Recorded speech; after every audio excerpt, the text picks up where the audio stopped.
Hello investor, welcome back to एसब्राइट the art of investing. तो चलिए देखते हैं because of the Iran Israel war की वजह से हमारे स्टॉक मार्केट में यहाँ पे क्या इंपैक्ट हुआ है। तो यहाँ पे अगर हम देखें तो मार्केट ने यहाँ पे जिस दिन ईरान इसराइल का वॉर स्टार्ट हुआ था उस दिन 24,500 के यहाँ पे लोज लगाए थे और वहाँ से एक शार्प रिकवरी हमें देखने को मिली up to the levels of 24,950। तो जब तक निफ्टी 50 के लिए यहाँ पे एक क्रूशियल सपोर्ट है 24,800। अगर ब्रीच होता है तो आपको एक शार्प फॉल यहाँ पे एक्सपेक्ट करनी चाहिए up to the levels of 24,500 तक। ठीक है, तो इस पर्टिकुलर लेवल पे आप नजर रखिए। हमारा वार का सीनरी यहाँ पे क्रिएट होता है ग्लोबली, तो सबसे ज़्यादा यहाँ पे फोकस रहता है प्रीशियस मेटल्स पे, गोल्ड हो या फिर सिल्वर हो। क्रूड तो यहाँ पे आज 2% तक था, जो कि इंडियन इकोनॉमी के लिए एक नेगेटिव न्यूज़ है, क्योंकि हम 85% क्रूड जो है वो इंपोर्ट करते हैं। अगर ईरान क्या करता है, ईरान सबसे ज़्यादा ऑयल यहाँ पे प्रोड्यूस करता है। अगर ईरान का यहाँ पे सबसे ज़्यादा अगर ऑयल का कॉन्ट्रीब्यूशन है ग्लोबल की सिचुएशन रहेगी, तो ऑब्वियसली क्रूड के प्राइसेस ऊपर जाएंगे। अगर क्रूड के प्राइसेस अगर ऊपर जाएंगे तो ये एक इंडियन इकोनॉमी के लिए एक नेगेटिव न्यूज़ होगी, क्योंकि हम जो भी ऑयल को परचेस करेंगे वो हमें सबसे ज़्यादा मतलब कॉस्टली पे हमें बाय करना पड़ेगा। तो 2% यहाँ पे क्रूड अप था, तो जिसका इम्पैक्ट हमें इंडियन मार्केट्स में यहाँ पे देखने को मिलेगा इन नेक्स्ट कमिंग डेज। तो गोल्ड भी यहाँ पे आप देखिए 1 लाख पर 10 ग्राम यहाँ पे हो चुका है, और सिल्वर ने तो यहाँ पे मतलब 1,08,000 पर केजी के यहाँ पे मतलब हाई लगाए, और आज सिल्वर यहाँ पे 2% तक अप था।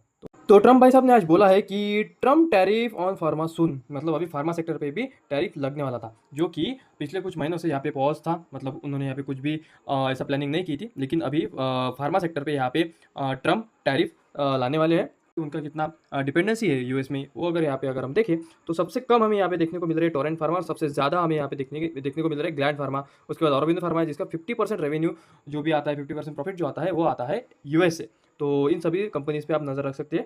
सो स्पेशली आप सिप्ला पे यहाँ पे नज़र रखिए कि इसका मतलब लेस देन 30% का जो भी रेवेन्यू है वो यूएस से आता है। तो इन सभी सेक्टर को या फिर इस पर्टिकुलर सेक्टर फार्मा सेक्टर को और इन सभी स्टॉक को आप स्टडी कर सकते हो। हम देखें तो बजाज फाइनेंस, बहुत लोग यहाँ पे मतलब चिंतित थे कि बजाज फाइनेंस इतना ज़्यादा क्यों गिर गया। तो इसमें स्टॉक और बोनस की स्टॉक स्प्लिट और जो भी बोनस का इशू था वो यहाँ पे इसमें मर्ज हो गया है।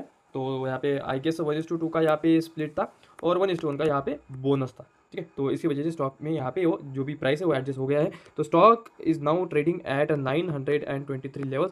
तो इस स्टॉक को भी आप स्टडी कर सकते हो, क्योंकि अभी अभी इंडिया में रेपो रेट यहाँ पे कम हो चुके हैं।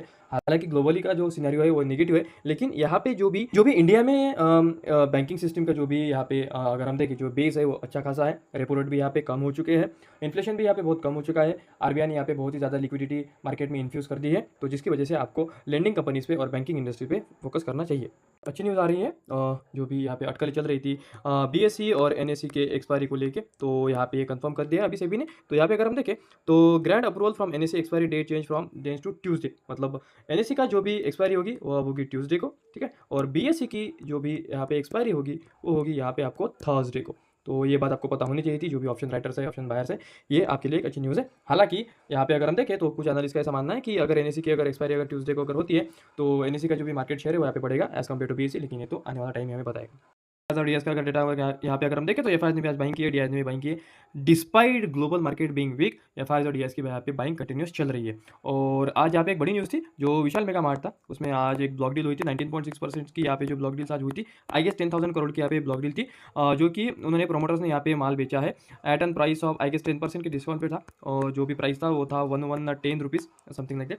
और जो भी बायर्स है, जो किन लोगों ने इस डील को यहाँ पे मतलब ब्लॉक डील्स में यहाँ पे पार्टिसिपेट किया, एसबीआई म्यूचुअल फंड ने यहाँ पे किया है, कोटक के म्यूचुअल फंड में किया है, और एचडीएफसी के म्यूचुअल फंड ने ये जो भी स्टेक है ये बाई किया है। ठीक है, तो ये थी मार्केट की कंप्लीट एनालिसिस। कमेंट करके बताना कैसी लगी, रील अगर अच्छी लगे तो फॉलो जरूर कर देना। Thank you.